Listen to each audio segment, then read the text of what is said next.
నమస్కారం RK9 news కి స్వాగతం. హెడ్లైన్ చూద్దాం.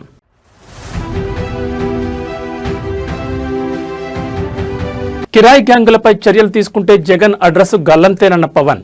సోషల్ మీడియాలో అసత్య ప్రచారాలు చేస్తే కఠిన చర్యలు తప్పవని వార్నింగ్.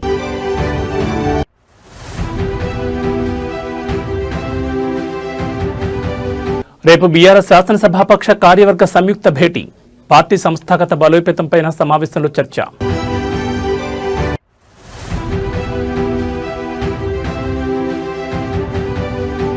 అస్సాంలో ఘోర రైలు ప్రమాదం. ఏనుగుల గుంపును ఢీకొన్న రాజధాని ఎక్స్ప్రెస్.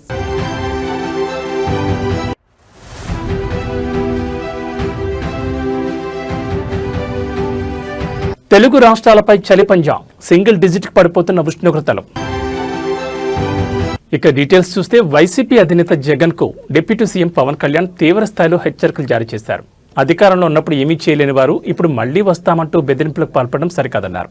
కిరాయి గ్యాంగులపై రాజకీయంగా చర్యలు తీసుకుంటే అప్పుడు జగన్ ఎక్కడుంటారో చెప్పాలని సూటిగా ప్రశ్నించారు. అవసరమైతే ఉత్తరప్రదేశ్ ముఖ్యమంత్రి యోగి ఆదిత్యనాథ్ తరహా విధానాలు అవలంబించడానికి కూడా వెనుకాడబోమని స్పష్టం చేశారు. ఉభయ గోదావరి జిల్లాల ప్రజలకు సురక్షితమైన తాగునీరు అందించే లక్ష్యంతో 3,050 కోట్ల వ్యయంతో చేపడుతున్న అమరజీవి జలధార ప్రాజెక్టు పనులకు ఆయన శంకుస్థాపన చేశారు. ఈ సందర్భంగా ఏర్పాటు చేసిన సభలో మాట్లాడుతూ జగన్పై విమర్శలు గుప్పించారు. విదేశాల్లో కూర్చుని మాట్లాడేవారని ఇక్కడుండి మేమొస్తే అంటూ బెదిరించేవారని ఏం చేయాలి అని పవన్ ప్రశ్నించారు. సోషల్ మీడియాలో అసత్య ప్రచారాలు, వ్యక్తిగత దోషాలకు పాల్పడితే చూస్తూ ఊరుకునేది లేదని హెచ్చరించారు. గత ప్రభుత్వం బాధ్యతారహితంగా వ్యవహరించిందని, చిన్న వయసులోని పిల్లల మనసులో కులాల పేరుతో విషబీజాలు నాటడం సమాజాన్ని వెనక్కి నెట్టడమేనని విమర్శించారు. తాను ప్రజల మధ్య ఉండే వ్యక్తిని ఇంట్లో కూర్చుని రాజకీయాలు చేయనని అన్నారు. సామాజిక మాధ్యమాల్లో కానీ విదేశాల్లో కూర్చొని వాగే వాళ్లతో సహా ఇక్కడ కూర్చొని భవిష్యత్తులో మేము వస్తాం, వచ్చి మేమేం చేస్తామంటే వచ్చినప్పుడే మీరేం పీకలేదు ఏం మాట్లాడతారు? ఇప్పుడు వచ్చినప్పుడే మీరేం పీకలా అంటే ఏమనుకుంటారు? మీరు కూర్చోబెట్టి మీరు బెదిరింపులు చేస్తే భయపడతాం అనుకుంటున్నారా? కూర్చొని మీరు కాంట్రాక్ట్లు వేస్తే కాంట్రాక్ట్లు చేసిన వాళ్ళందరినీ మేము బెదిరించేస్తాం, జైల్లో పెడతామంటే ఏమనుకుంటున్నారా మీరంతా?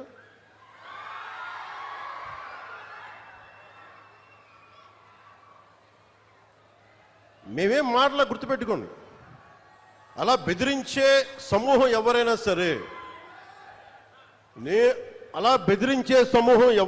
సరే మిగతా వారి గురించి నాకు తెలియదు.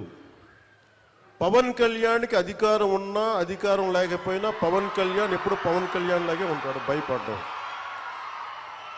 చాలా ఇంట్లోంచి బయటకు వచ్చేటప్పుడు తిరిగి వెళ్తాం లేదు అని డిసైడ్ అయ్యే వస్తాం. అందువల్ల మీ ఆకు రౌడీలు కానీ అలాగే చెప్తున్నారు. ఏదైనా మాట్లాడితే అధికారులు కూడా భయపడుతున్నారు. ఎందుకు భయపడుతున్నారంటే చెవుల్లో చెప్తారు, అదే సార్ వాళ్ళ వెనక చాలా మంది రౌడీలు ఉంటారండి, కిరాయి హంతకులు ఉంటారంటే మీకు కరెక్ట్గా యోగి ఆదిత్యనాథ్ లాంటి ట్రీట్మెంట్ కనుక ఒక్కొక్కడికి ఇస్తే ఒక్కొక్కడికి రౌడీజం అంటే కాలు కీలు తీసి మడత పెట్టి కింద కూర్చోపెడితే అప్పుడు. ఎన్నికల్లో ఓటమి తర్వాత ఫామ్ హౌస్ కి పరిమితమైన బీఆర్ఎస్ అధినేత మాజీ ముఖ్యమంత్రి కేసీఆర్ మళ్లీ క్రియాశీలక రాజకీయాల్లోకి వస్తున్నారు. చాలా రోజుల విరామం తర్వాత ఆయన రేపు తెలంగాణ భవన్ కు రానున్నారు. రాష్ట్ర సాగునీటి హక్కుల పరిరక్షణ కోసం కాంగ్రెస్ ప్రభుత్వంపై పోరాటానికి సిద్దమవుతున్నారు. రేపు మధ్యాహ్నం 2 గంటలకు కేసీఆర్ అధ్యక్షతన బీఆర్ఎస్ శాసనసభాపక్షం రాష్ట్ర కార్యవర్గ సంయుక్త సమావేశం జరగనుంది. ఈ భేటీలో ప్రధానంగా తెలంగాణ సాగునీటి హక్కుల పరిరక్షణ కోసం చేపట్టాల్సిన ప్రజా ఉద్యమంపై పార్టీ శ్రేణులకు ఆయన దిశానిర్దేశం చేయనున్నారు. సమావేశం అనంతరం కేసీఆర్ మీడియాతో మాట్లాడే అవకాశం ఉన్నట్లు పార్టీ వర్గాలు చెబుతున్నాయి. పాలమూరు రంగారెడ్డి ప్రాజెక్టులో రాష్ట్ర ప్రభుత్వం కేవలం 45 టీఎంసీలకి అంగీకరించి తెలంగాణకు అన్యాయం చేసిందని బీఆర్ఎస్ ఆరోపిస్తోంది. నదుల అనుసంధానం పేరుతో ఆంధ్రప్రదేశ్కు కేంద్ర ప్రభుత్వం సహకరిస్తోందని, రాష్ట్రం నుంచి గెలిచిన 8 మంది బీజేపీ ఎంపీలు ఈ విషయంపై మౌనంగా ఉన్నారని కేసీఆర్ ఆగ్రహంతో ఉన్నారు. ఈ అంశంలో కాంగ్రెస్ బీజేపీలను ప్రజల ముందు దోషులుగా నిలబెట్టాలని బీఆర్ఎస్ భావిస్తోంది. మరోవైపు పార్టీ ప్రక్షాళన, సంస్థాగత బలోపేతంపై కేసీఆర్ దృష్టి సారించినట్టు తెలుస్తోంది. ఇందుకు సంబంధించిన ప్రణాళికలపై కూడా ఈ సమావేశంలో చర్చించే అవకాశం ఉంది. చాలా కాలం తర్వాత తమ అధినేత తెలంగాణ భవన్కు వస్తుండటంతో బీఆర్ఎస్ శ్రేణుల్లో కొత్త ఉత్సాహం నెలకొంది. విలేకరు మిత్రులు దయచేసి there is no confusion. I am straight. Kaleshwaram అసలు కాళేశ్వరం గురించి ఆ ప్రాజెక్టు గురించి వీళ్ళకు తోక తెలియదు, నా తొండం తెలియదు. ఇప్పుడు ఉన్నోనికి ఏమీ తెలియదు, ఇంటికి కూడా తెలియదు. కోపం వస్తుంది, బాధ కలుగుతాయి. ఏమైందండి దానిలో? మేడిగడ్డ బరాజులో దానికి 3 బరాజులు ఉన్నాయి, మేము కొత్తగా కట్టినాయి. సైడ్లో కూడా ఉన్నాయి, సైడ్లో వచ్చి కలిసేటువంటి రివర్ లెట్స్ ఏవైతే ఉంటాయో వాటిని కూడా చాలా ఇసుకలనే కడతాం, వాటికి పిల్లర్స్ ఉంటాయి. మొత్తం ఆ రివర్ లెట్స్ కోసం కట్టినటువంటి ఉపనదుల మీద కట్టేవి కానీ మెయిన్ గోదావరి మీద కట్టేవి కానీ అన్ని బ్యారేజీల మీద కలిపి 300 చిల్లర ఉంటాయి. ఇది పిల్లర్స్ బ్రహ్మాండంగా 3 బ్యారేజీలలో కలిపి దాదాపు 200 చిల్లర గేట్లు ఉంటాయి. అంత పెద్ద పని అది. దాని తర్వాత ఒక్కొక్క పంప్ హౌస్ మొన్న వీళ్ళు ఒత్తిరు కదా నంది మేడారంల వరద కాలువలో నీళ్ళు పోయడానికి. కాళేశ్వరం అయిపోయింది, మరి ఆ పంప్ ఎందుకు వచ్చినావు? మరి నేను అడుగుతా ఉన్నా, ఎట్లా వచ్చినాయి నీళ్ళు? మరి ఎందుకో వచ్చే కాళేశ్వరం లేనిదే వచ్చినాయా? మేమేం చేసినాం? మీలాగా లత్కోర పని చేయలే. మేము కడుతుంటే కాళేశ్వరం ప్రాజెక్టు కడతా ఉంటే 2 బ్యారేజీలు తెలంగాణ కాంగ్రెస్ నాయకుల యొక్క అసమర్థత వల్ల సమైక్య పాలకులు పెండింగ్లో పెట్టిన దశాబ్దాల తరబడి. ఇవి ఇక్కడ మిడ్మానర్ ప్రాజెక్టు అసంపూర్తిగా పెట్టిండ్రు, అక్కడ ఎల్లంపల్లి బారాజ్ అసంపూర్తిగా పెట్టిండ్రు. వాటిని మేము అగమేఘాల మీద కంప్లీట్ చేస్తూ ఉన్నాం. ఒక సీజన్లో మేము పనిచేస్తూ ఉంటే కట్ట నింపుతూ ఉంటే మాచారెడ్డి మండలంలో 25 సెంటీమీటర్ల వర్షం కురిసి పెద్ద వరద మానేరు వాగులు వచ్చేసి ఆ మిడ్మానర్ కట్ట కొట్టుకొని పీకినారు. అది కట్టినోడు ఎవడండి? ఇవాళ అడ్డం పొడుగు మాట్లాడే కోమటిరెడ్డి వెంకటరెడ్డి మంత్రి, ఇవాళ మంత్రి. వాళ్ళ కంపెనీ, వాళ్ళ అమ్మ పేరు మీద ఉండే కంపెనీ వాళ్ళు కట్టిండ్రు. మేము మీ లెక్క చిల్లరగాల లెక్క వ్యవసాయం. మేము ఏమనుకున్నాం ఆ రోజు? మేఘాల మీద కాళేశ్వరం కంప్లీట్ కావాలి, రైతులకు నీళ్లు రావాలి, ఎంత తొందరగా వస్తే అంత మంచిది, మంచినీటి బాధ పోవాలి, సాగునీటి బాధ పోవాలి రాష్ట్రంలో అని ఆరాటపడ్డాం తప్ప మేము ఆనాడు కోమటిరెడ్డి కంపెనీ మీద కేసు పెట్టలే. మేము పెట్టకపోదుమా, అని జైలు లేకపోదుమా? మీ లెక్క చిల్లర కథ వాడానంటే ఆ రోజు ప్రభుత్వం మా చేతిలో లేకుండానా? ఏలే, మేము ఆ చిల్లర పని చేయలే మీలాగా. సరే సరే దరిద్రుడు పోలేని చెప్పి కట్టినాం, ప్రాజెక్టు నింపి నిలబెట్టినాం, నిండా నింపి గంగమ్మలాగా తయారు చేసినాం. ఆ బ్రిడ్జి మీద పోతుంటే 2 పక్కల చూస్తే భయమయ్యే పరిస్థితి పెట్టినాం. అంత అద్భుతంగా నీళ్ళు కనబడేది, సముద్రంలా కనబడేది. దాన్ని మీరు ఇలా ఎడారి చేసినారు, నాశనం చేసినారు మీ తెలివి తక్కువతనం వల్ల, మీ అసమర్థత వల్ల. యాక్చువల్ ఫ్యాక్ట్ ఏంటండి రాహుల్ గారు? ఫ్యాక్ట్ ఈజ్ ఆనెస్ట్లీ టెలింగ్, గోదావరిలో వచ్చే వరద మామూలు ఉండదండి. ద ఫ్యాక్ట్ ఈజ్ దిస్, గోదావరిలో పైనుంచి నీళ్లు తక్కువ, కింద నీళ్లు తక్కువ. గోదావరిలో నీళ్లు వచ్చేదే, నీళ్లు దొరికేదే ప్రాణహిత, ఇంకొక ఆడ నీళ్లు లేవు.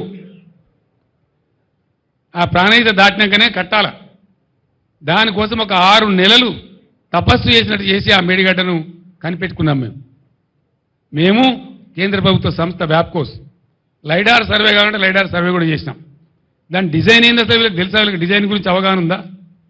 ఏంది డిజైన్ ఏందండి? యాక్చువల్గా మేడిగడ్డ బరాజులో ఫ్యాక్ట్ ఏంటంటే గోదావరి పొంగేటువంటి 3-3.5 నెలలు గేట్లన్నీ ఎత్తే ఉంటాయి. గోదావరికి తలగాయి, నీళ్లు ఫ్రీ ఫ్లో ఉంటుంది, పోతా ఉంటుంది. మనకు అవసరమైన నీళ్ళు. జీహెచ్ఎంసీ వార్డుల పునర్విభజన ప్రక్రియ తుది దశకు చేరుకుందని అధికారులు చెబుతున్నారు. జీహెచ్ఎంసీలో 27 పట్టణ స్థానిక సంస్థలను విలీనం చేయడంతో పాటు జీహెచ్ఎంసీ పరిధిని 300 వార్డులు చేస్తూ ఈ నెల 9వ తేదీన జీహెచ్ఎంసీ డ్రాఫ్ట్ నోటిఫికేషన్ జారీ చేసిన విషయం తెలిసిందే. దీనికి సంబంధించిన 10వ తేదీ నుంచి అభ్యంతరాలు స్వీకరించాలని నిర్ణయించగా శుక్రవారంతో అభ్యంతరాల స్వీకరణ గడువు కూడా ముగిసింది. 6,000కు పైగా అభ్యంతరాలు వచ్చాయని అధికారులు తెలిపారు. దీంతో పాటు ఈ నెల 16 నిర్వహించిన స్పెషల్ జనరల్ బాడీ సమావేశంలోనూ రాజకీయ పార్టీలకు అతీతంగా ఎక్స్ అఫీషియో సభ్యులతో పాటు కార్పొరేటర్లు సైతం తీవ్రమైన అభ్యంతరాలు వ్యక్తం చేశారు. ఈ నేపథ్యంలో ఇటు పార్టీల నుంచి అటు ప్రజల నుంచి వచ్చిన అభ్యంతరాలను పరిశీలించి పరిష్కరించాలని జీహెచ్ఎంసీ నిర్ణయించింది. ఈ అభ్యంతరాలను జీహెచ్ఎంసీ అదనపు కమిషనర్, మరో 2 అదనపు కమిషనర్లు, చీఫ్ సిటీ ప్లానర్లతో నియమించిన కమిటీ పరిశీలించి పరిష్కరించాలని నిర్ణయించారు. జీహెచ్ఎంసీ వార్డుల పునర్విభజనపై వచ్చిన 6,000కు పైగా అభ్యంతరాల్లో వార్డుల పేర్ల మార్పులు, జనాభా వ్యత్యాసాలు, మ్యాపులు ఇవ్వాలని ఎక్కువగా ఉన్నాయని అధికారులు చెబుతున్నారు. అయితే సర్కిల్, జోన్లు, హెడ్ స్థాయిలో వచ్చిన ప్రతి అభ్యంతరాన్ని అధికారులు పరిశీలిస్తున్నారు. చట్టం ప్రకారం వివాదాస్పదం కాకుండా ఉండే పేర్లను మార్చాలని అధికారులు నిర్ణయించినట్టు తెలిసింది. దీంతో పాటు జనరల్ బాడీ సమావేశంలో కార్పొరేటర్లు లేవనెత్తిన జనాభా వ్యత్యాసాలను సైతం మార్పులు చేయాలని అధికారులు నిర్ణయించినట్లు సమాచారం. 1.30 కోట్ల జనాభా అంటే 300 వార్డులకు గాను సుమారు 45,000 వచ్చేలా అధికారులు కసరత్తు చేస్తున్నారు. 10% ఎక్కువ తక్కువలు ఉండే విధంగా చేయడానికి అధికారులు చర్యలు తీసుకుంటున్నారు. అభ్యంతరాల పరిశీలన, పరిష్కారానికి చెందిన రిపోర్టును ప్రభుత్వానికి పంపించాలని జీహెచ్ఎంసీ నిర్ణయించింది. ప్రభుత్వం పరిశీలించిన తర్వాత ఫైనల్ నోటిఫికేషన్ వచ్చే అవకాశం ఉంది. ఈ ఫైనల్ నోటిఫికేషన్ శనివారం లేదా సోమవారం ఇచ్చే అవకాశాలున్నాయని అధికార వర్గాల ద్వారా తెలిసింది.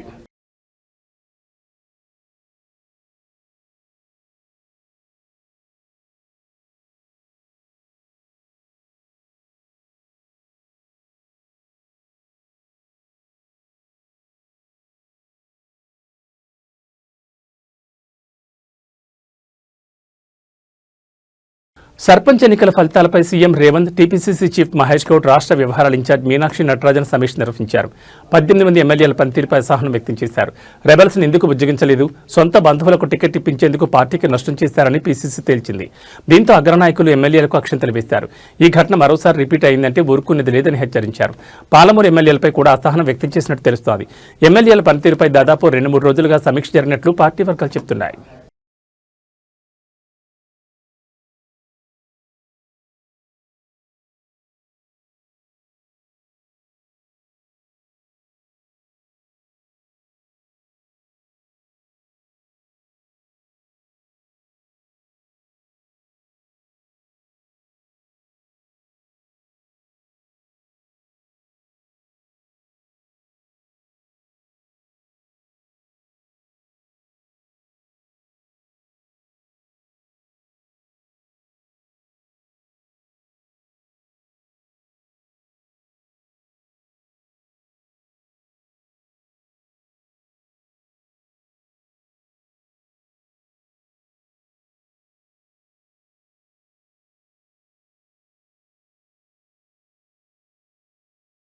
విశాఖపట్నంలోని హనుమంతవాక జంక్షన్ వద్ద శనివారం ఉదయం త్రుటిలో భారీ ప్రమాదం తప్పింది. స్కూల్ పిల్లలతో వెళ్తున్న ఒక ఆటో ఎదురుగా ఉన్న ఆర్టీసీ బస్సును వెనుక నుంచి బలంగా ఢీకొట్టింది. బస్ స్టాప్ వద్ద ప్రయాణికులను ఎక్కించుకోవడానికి ఆర్టీసీ బస్సు డ్రైవర్ ఒక్కసారిగా రోడ్డు మధ్యలో బస్సును నిలిపేయడమే ఈ ప్రమాదానికి కారణమని తెలుస్తోంది. బస్సు సడన్ బ్రేక్ వేయడంతో వెనుక వస్తున్న ఆటో డ్రైవర్ అదుపు చేయలేకపోయాడు. ఫలితంగా ఆటో బస్సు వెనుక భాగాన్ని ఢీకొట్టింది. ప్రమాద సమయంలో ఆటోలో పాఠశాల విద్యార్థులు ఉండడంతో స్థానికులు ఒక్కసారిగా భయాందోళనకు గురయ్యారు. అయితే అదృష్టవశాత్తు పిల్లలందరికీ స్వల్ప గాయాలతో పెను ప్రమాదం తప్పడంతో అందరూ ఊపిరి పీల్చుకున్నారు. స్థానికులు వెంటనే స్పందించి పిల్లలను ఆటో నుంచి బయటకు తీసి ప్రాథమిక చికిత్స అందించారు. రోడ్డు మధ్యలో బస్సులను నిలిపేస్తూ ప్రయాణికుల ప్రాణాలతో చెలగటమాడుతున్న డ్రైవర్లపై కఠిన చర్యలు తీసుకోవాలని స్థానికులు డిమాండ్ చేస్తున్నారు.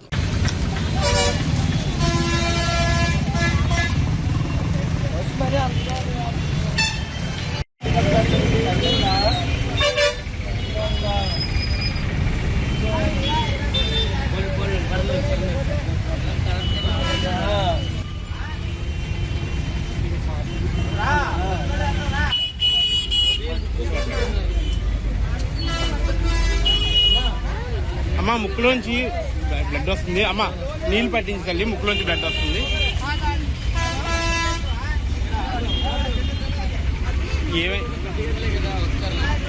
తెలంగాణ బీజేపీలో సినీ గ్లామర్ మళ్లీ తెరపైకొచ్చింది. అలనాటి ప్రముఖ హీరోయిన్ ఆమని ఈ రోజు కాషాయ కండువా కప్పుకున్నారు. నాంపల్లిలోని బీజేపీ రాష్ట్ర కార్యాలయంలో జరిగిన కార్యక్రమంలో పార్టీ రాష్ట్ర అధ్యక్షుడు రామచంద్రరావు ఆమెకు పార్టీ కండువా కప్పి సాదరంగా ఆహ్వానించారు. అనంతరం పార్టీ సభ్యత్వాన్ని అందజేశారు. ఈ సందర్భంగా నటి ఆమని మాట్లాడుతూ ప్రధాని నరేంద్ర మోడీ చేస్తున్న మంచి పనులకు ఆకర్షితురాలై బీజేపీలో చేరినట్టు తెలిపారు. భారతీయులమని చెప్పుకోవడానికి గర్వంగా ఉంది. మోదీ అడుగుజాడలో నడుస్తూ ప్రజలకు సేవ చేయాలనే ఉద్దేశంతో పార్టీలో చేరారు. ఆయన సనాతన ధర్మం కోసం ఎంతో పాటుపడుతున్నారని ఆమె పేర్కొన్నారు.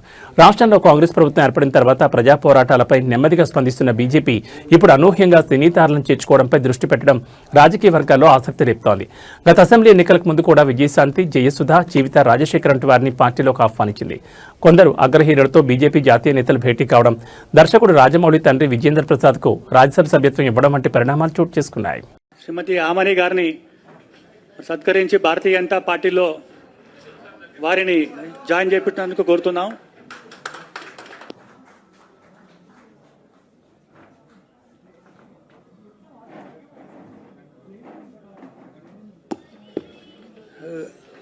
తెలుగు రాష్ట్రాల్లో చలి తీవ్రత ఒక్కసారిగా పెరిగింది. అటు ఏజెన్సీ ప్రాంతాలతో పాటు ఇటు మైదాన ప్రాంతాల్లోనూ ఉష్ణోగ్రతలు భారీగా పడిపోతున్నాయి. ముఖ్యంగా రాయలసీమలో సాధారణ కంటే 3 డిగ్రీలు తక్కువ ఉష్ణోగ్రతలు నమోదవుతుండడం ఆందోళన కలిగిస్తోంది. అల్లూరు జిల్లా డుమ్రిగూడలో అత్యల్పంగా 4.4 డిగ్రీల కనిష్ట ఉష్ణోగ్రత నమోదు కాగా, తెలంగాణలోని పటాన్చెరులో 7 డిగ్రీలు, హైదరాబాద్ నగరంలో 10.8 డిగ్రీల ఉష్ణోగ్రతలు నమోదయ్యాయి. పొగమంచు ప్రభావంతో రాత్రి నుంచి ఉదయం వరకు ప్రజలు బయటకు రావడానికి గజగజ వణికిపోతున్నారు. రాబోయే 5 రోజుల పాటు చలి తీవ్రత మరింత పెరిగే అవకాశం ఉందని వాతావరణ శాఖ హెచ్చరిస్తోంది. ఉష్ణోగ్రతలు ఇంకా తగ్గుముఖం పట్టే అవకాశం ఉన్నందున ప్రజలు అప్రమత్తంగా ఉండాలని సూచిస్తున్నారు. ముఖ్యంగా వృద్ధులు, చిన్నపిల్లలు శ్వాసకోశ ఇబ్బందులు తలెత్తకుండా తగిన జాగ్రత్తలు తీసుకోవాలని, వేడి దుస్తులు ధరించాలని వైద్యులు కోరుతున్నారు. ఏజెన్సీ ప్రాంతాల్లో మంచు కురుస్తున్నందున వాహనదారులు ప్రయాణాల్లో జాగ్రత్త వహించడం అవసరమని డాక్టర్లు సూచిస్తున్నారు.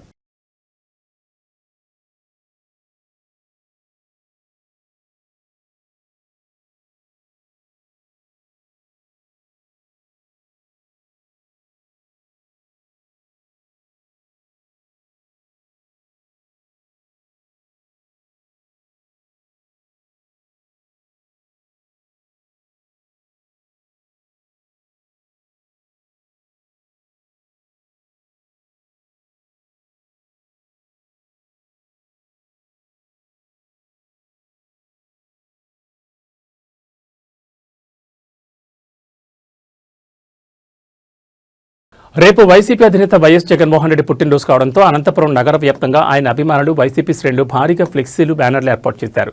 అయితే వీటిని మున్సిపల్ అధికారులు తొలగించడంతో నగరంలో హైటెన్షన్ నెలకొంది.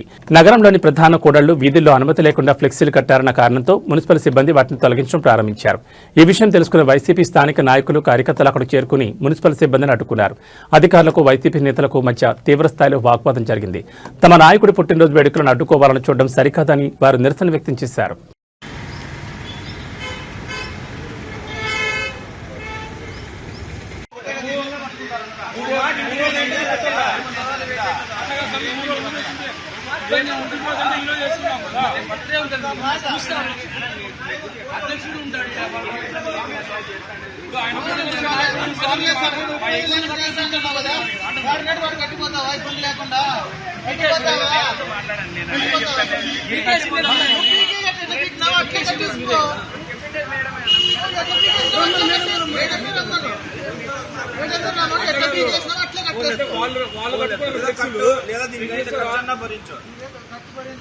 ఇప్పుడు మేము రాత్రంతా మేలుకొని ఇవన్నీ కట్టిస్తే ఇదే నా పద్ధతి.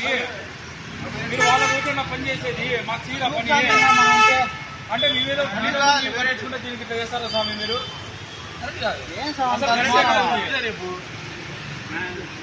రోడ్డుకి ఏమైనా అడ్డం కట్టారు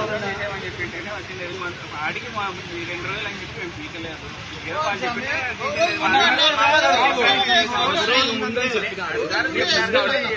నేను పొద్దున్నే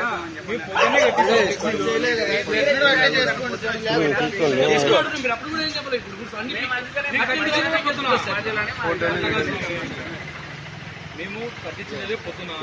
జగన్మోహన్ రెడ్డి మా స్వామి బర్త్డే అయిపోయినాక నువ్వు తీయ అది కాదు పెట్టుకుని తీయాలంటే వాంటెడ్ గా చేస్తాను స్వామి. ఇదేమన్నా మీరు చెప్పండి.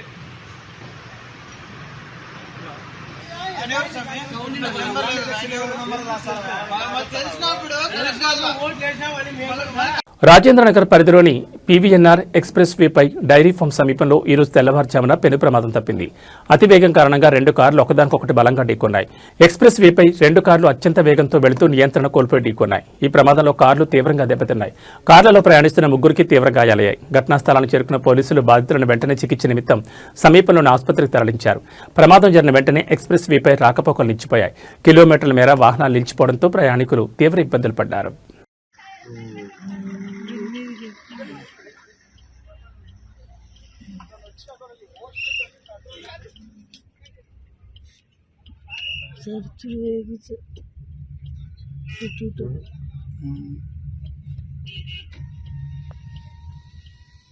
తెల్లవారుజామున శ్రీశైలం దేవాలయం ప్రాంగణంలోని గంగాధర మండపం వద్ద వేద పండితులు భారత ఎన్నికల కమిషనర్ జ్ఞానేష్ కుమార్ దంపతులకు సాంప్రదాయబద్ధంగా స్వాగతం పలికారు. ఈ సందర్భంగా వారికి విభూది కుంకుమ ధరింపచేసి ప్రదక్షిణ మార్గం ద్వారా ఆలయ అంతర్భాగానికి ఆహ్వానించారు. మొదటగా ధ్వజస్తంభానికి నమస్కరించి శివ సంకల్పం చేశారు. అనంతరం రత్నగర్భ గణపతి పూజ నిర్వహించారు. తర్వాత మూల విరాట్ శ్రీ మల్లికార్జున స్వామి జ్యోతిర్లింగానికి మహామంగళహారతి, మంత్రపుష్పం, అనంతరం పంచామృతాలతో శతరుద్రాభిషేకం, బిల్వార్చన, మల్లికా పుష్పాలతో మహామంగళహారతి భక్తి శ్రద్ధలతో నిర్వహించి దర్శనం చేసుకున్నారు. తదుపరి నందీశ్వర దర్శనం చేసి అర్చకుల చేత స్వామివారి తీర్థ ప్రసాదాలను స్వీకరించారు. అనంతరం వృద్ధ మల్లికార్జున స్వామి లఘు అభిషేకం, సరస్వతి నది అంతర్వాహినిగా ప్రసిద్ధి చెందిన మల్లిక కొండ మధ్య శ్రీ స్వామివారి గర్భాలయ త్రిశూల దర్శనం చేసుకున్నారు. తదుపరి కుమారస్వామి దర్శించుకున్నారు.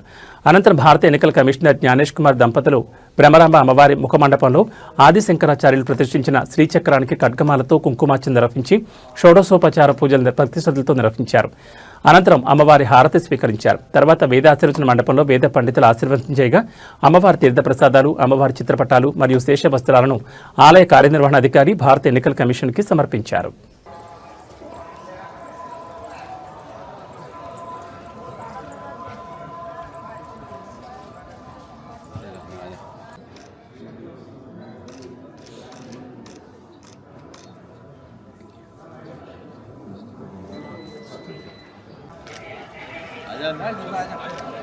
వెనక్కి వచ్చింది పూర్తి వెనక్కి వచ్చింది చెప్తా.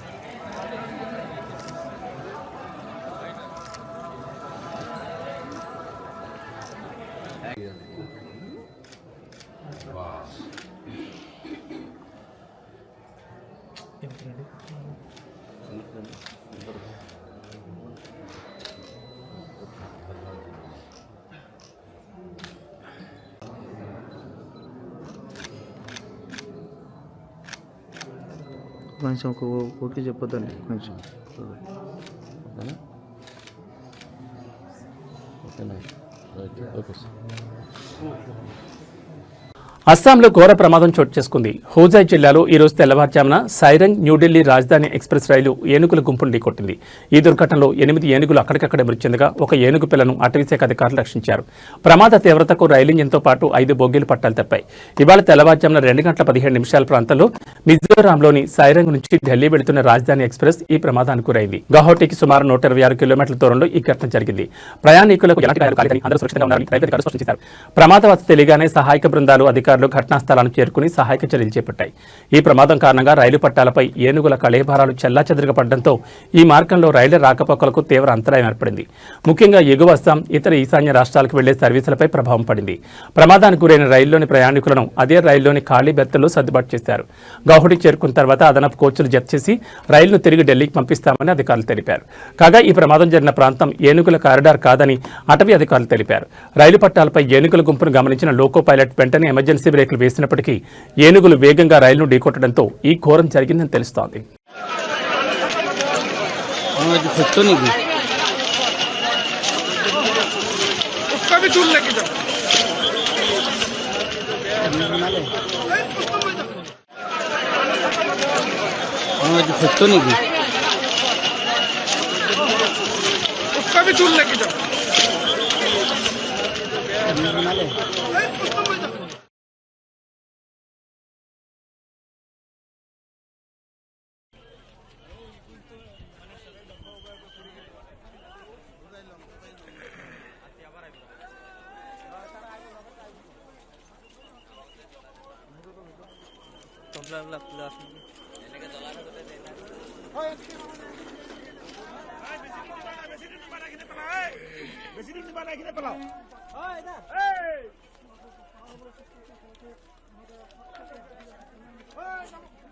কপলা লগা আছে তো স্যার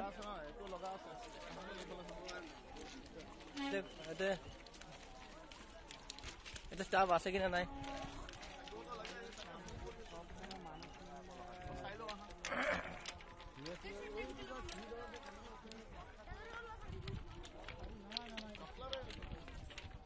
এইটো গাড়ীতে নামিছে তো এইফালে নামিছে চাকা কপলার এটা স্টাফ খোলা না নাকি বহুত কপলার আছে তো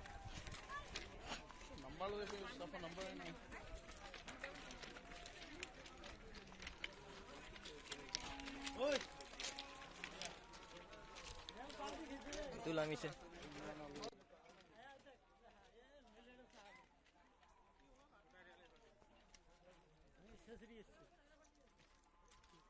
এফালে কাটি দিছে তো স্যার এফালে কাটছে এই গাড়ি এফালে কাটা আছে. ఇవి బులెటిన్ విశేషాలు. మరో బులెటిన్లో మళ్ళీ కలుసుకుందాం. నమస్కారం.